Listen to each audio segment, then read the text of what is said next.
All right, John, I have stopped counting because I don't know how how long you've been climbing the mountain of knowledge. You're almost like a staple of the whole root camp thing here. You're just part of it. So I stopped counting how many times you've I can't come. remember. But that's the whole point of us getting an update from you, so that the younger root campers have a chance at least to believe that what you, Corey, and Kathy have accomplished is definitely reachable. So why don't we start with you maybe recounting your journey from the beginning? Maybe a quick synopsis of whatever you think is important that you would share with the younger ones so that they have a chance to climb as high as you. Yeah, so root camp um, helps you learn more endo than you could learn in other places. And there's really not any limits. So if you really wanted to do more endo, better quality endo, faster endo, do harder cases, you can keep sharpening your skills and gaining more knowledge at root camp, both didactic, mental knowledge, and then hands-on skills practice too to sharpen your abilities to accomplish things. So anyone who wants to improve their endo needs to come to root camp. And I learn a lot. Every time I come, I learn so much, my head's full, and then I come back again and I learn that much again. And so it's important to keep coming because you can fill your head full one time, but you don't. There's more to learn. There's a lot more to learn, um, you know. And so It never stops, actually, yeah, right? it doesn't. And so it's a really good, healthy experience to come and keep learning and sharpening your skills and providing better service when you go home. And then as you practice a couple months, you'll realize some things you need to learn, and then you come to root camp again and learn more. And if you have a challenging case, if you can bring that patient to root camp, then you can get training and knowledge and practice so you can take on a harder case, which helps.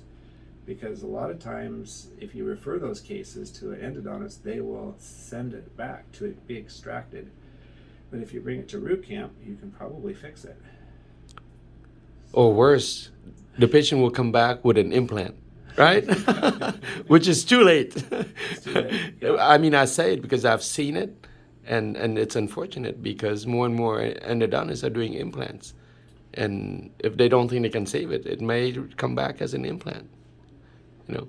If there's no tooth, I'd say try an implant. But if there's a tooth and you can save that tooth, then you don't have to do an implant. And there's less problems and complications if you keep that tooth going. So Amen. yeah. I can only say one word. Amen.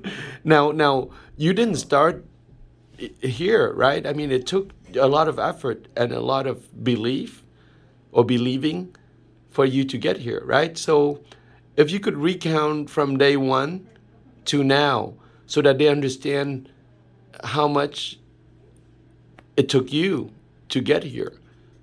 Because all in all, it's about believing that it's possible, right? So tell us your story. Well, first of all, I did endo for, I don't know, 25 years before I met Dr. Wynn. And so I pretty much knew what I could do and what I couldn't do. And so I sent one of the terrible cases that I knew I couldn't do to Dr. Wynn, and it came back, and I saw it, and I said, wow, I'm impressed. He fixed that tooth, which was unfixable in my hands. And so that made me interested in learning more. And so it's been like that ever since. I've been to root camp, I don't know, 8 or 10 times or more, I don't know. And we fixed a lot of teeth that were unfixable that I didn't know how to do before. And so, if you get tired of living in the same place and not doing anything new, you need to come to root camp. You've done all the old things 100 times. You're sick of it. It's time to actually start learning something. So actually, I'm counting in my head. You came to level one and audited the level one, and I think you came to a level two. So that's one level two, and then you came to you registered for the mini residency, the level four, So you took the 4 classes of cadaver courses that are included in mini residency, Yes. and then today it's one extra session Yeah. that you decide to come on because you had a case you wanted to do, Yeah. right? Yeah. So that's at least 5, but I think there's a couple more. I think I've been to others before I did the residency, but Now, was it hard? How was the journey? How did it feel inside under your skin? um, so as far as the learning, it was very good because the year and a half I was in the residency, I was practicing every day also and taking on harder cases because I learned more and knew to do more. And so it was kind of a natural learning process. I do what I could at home. In the mini residency every week, we ask questions, we do more. So it's an enhanced clinical experience for the year that you're in your mini residency, and you have support. If you have cases that are unfixable still, then you have more learning at root camp. You can study it with your residency members and Dr. Wynn, and then you can also bring cases here and do it. So it's a great way to practice. Very natural way to learn. As far as the studies, if you have a busy clinical practice, which I do because I have 2 sons, and they help me so much that I have to work twice as many hours as other dentists because my sons are helping me so much. So if you're doing that and then you're trying to study too, it becomes extra study hours, nights and weekends, Mm-hmm. And so after a year and a half, my wife's kind of tired of me studying. And so she's starting to verbalize it. And she's pretty patient, but she's starting now to push back a little bit. But so that's practical. That's kind of how it was. Now, why did you sign up for the mini residency? I guess I wanted more than I wanted more learning and more ability than I had, and I practiced so long. I kind of knew that there wasn't anything there for me, and really, unless you're learning and growing, you're going to get bored and start to want to retire or quit or do a different job. So I needed to learn more. Got it. Why not keep taking the level 2 instead of signing up for the level 4? That's the question, Oh, right? What would the level 4 bring extra to you that for level 2 wouldn't, right? Because in the level 4 there are 4 level 2 included in there. oh, I'm a little confused on that, but for me, the weekly learnings that we do on the Zoom, Uh-huh. I like to ask a lot of questions, and then I get all my questions answered, and then I go to work somewhere and answer it. So, that's my learning style that I have. So And you're not incorrect, because I think that's where we differ from the regular residency program. Is in the regular residency program you have to move your family, stop the practice, right, mm-hmm. and spend 2 years of your life or 3 years Mm-hmm. to learn this new expert trade that is endodontics, right? Mm-hmm. Was here every week you get to check in, ask questions, right? Plan future cases or talk about past cases and go back to work the next day. And I think that's the rich part, at least when I designed the program. That's what I had in mind, is to allow people to still maintain a practice while learning and get the expertise that they need to spring forward. I think it's a pretty efficient way of continuing learning, and very time efficient and effective, I thought. And so you think being able to meet the other 3 residents and then of course me every week really helps you Yeah.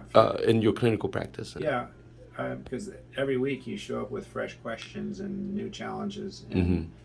you're continually learning, and that I think that's the beneficial part, is you're continuously learning and practicing. Yes, yes.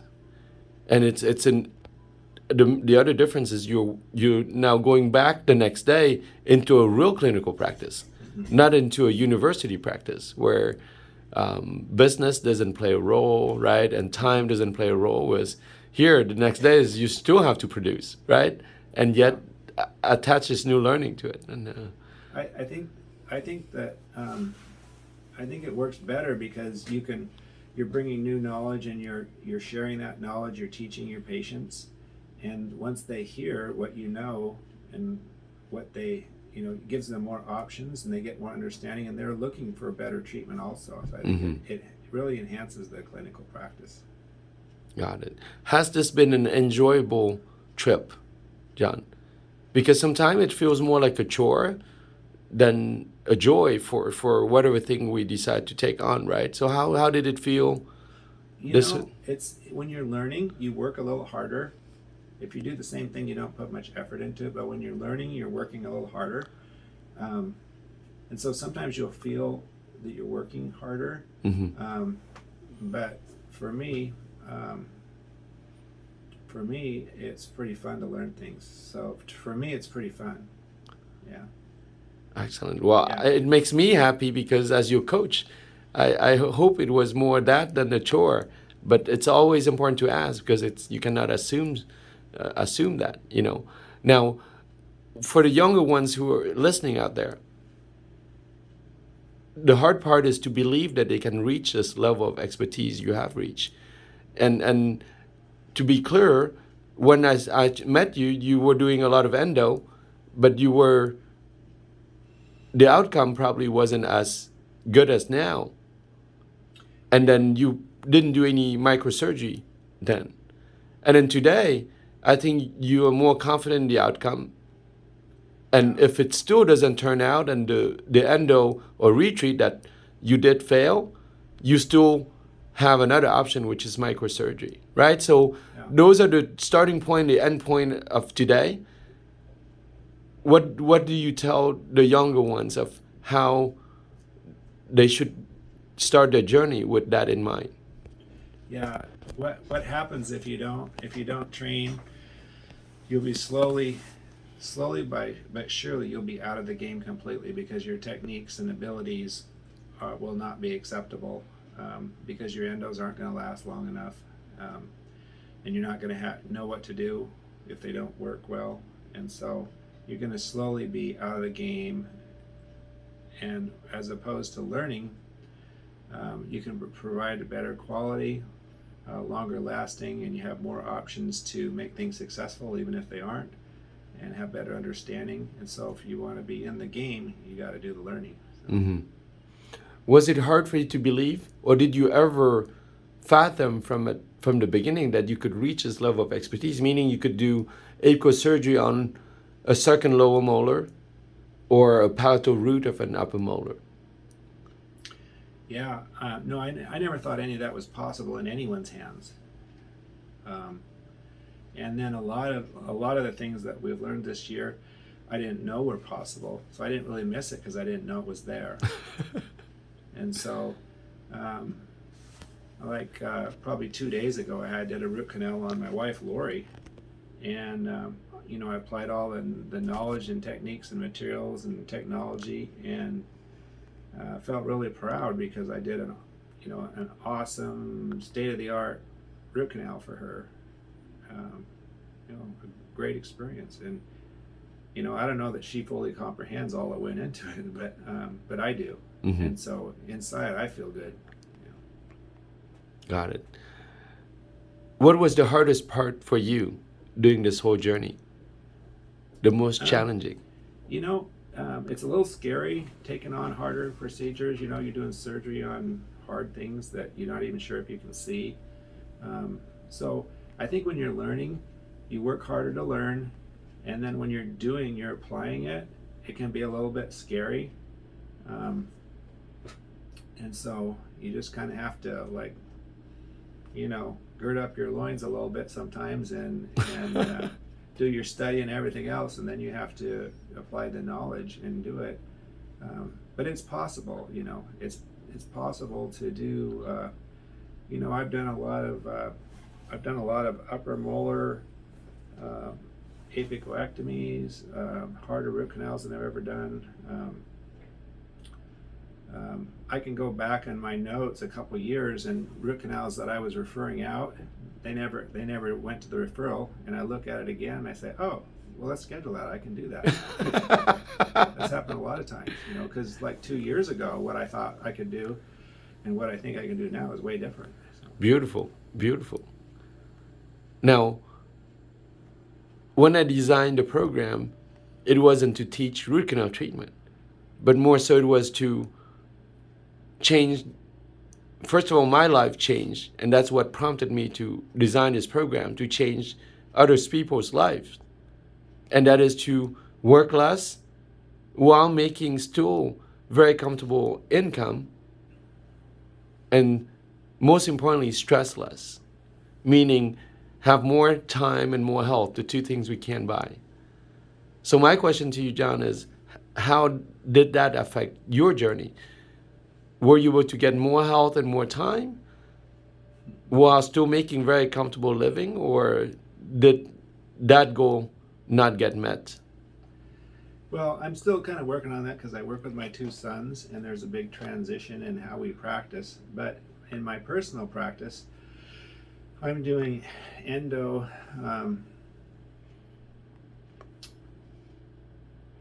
about 2.5 days a week is all I do, just endo. Wow. Endo surgery, whatever. And so other things that I used to do pedo because I like the challenge. Mm-hmm. I don't do pedo anymore. I'd rather do endo. So I feel real happy sending them all to the pedodontist. So I'm doing better as far as my personal practice goes, and producing well. And I've started picking up things that I have given up in the past. A couple things. I used to want to be a professional trumpet player when I was younger, Mm-hmm. but I blew my lip. I practiced too much pressure, damaged it, couldn't do it. But I picked that up, and I've been practicing now for the past year, trumpet every day. Wow. And I actually am taking lessons. I have a 95-year-old band teacher from high school that used to teach me. He was aware of my situation, and he's teaching me again. So I've been practicing every day, getting instruction again on that. So I'm kind of getting back things that I used to love and able to do that. And then the other thing is the bicycling. I used to like to do long distance bicycling, and had to give that up for the last 8 years because my sons were helping me so much. I didn't have time to bicycle. So, but I picked that up in the last couple months. I got a faster bike, and so I can commute every day. And so I'm riding bikes every day, doing dentistry, Wow. practicing my trumpet, have a good family life, good church life. So I'd say life's going pretty good. Excellent.